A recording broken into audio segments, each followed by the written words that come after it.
Napakaganda ng naging performance ng Golden State Warriors kalaban ng koponan ng Utah Jazz mga kaibigan, solid ang team effort nila kaya nanalo sa bakbakan.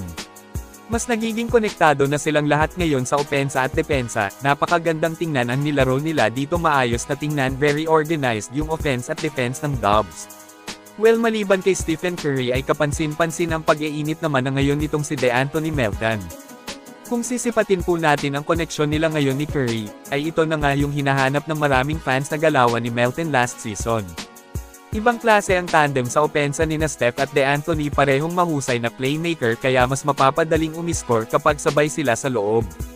Sa ngayon playing off the bench pa itong si Melton pero mas solid talaga siya na ilagay sa starter kasi sa tingin ko mas makakabuelo sila sa early game.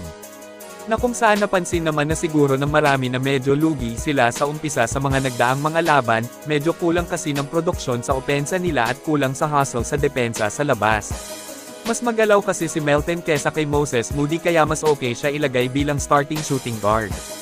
Ibang level rin nga ang playmaking nito, tingnan nyo itong napakagandang assist niya sa ilalim kay Quinton Post.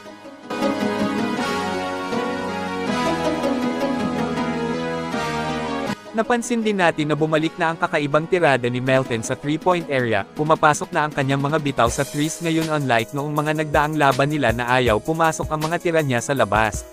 Solid rin ang mga atake nito sa loob ngayon, talagang ito na yung dating DeAnthony Melton na hinahanap natin, tuluyan nang nagbalik ang matinik nitong galawan.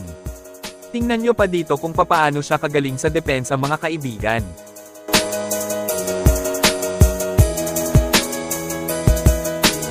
Ito sipatin po ninyo na mabuti hanggang dulo ang ginawa ni DeAnthony Melton sa salpukan versus Utah Jazz.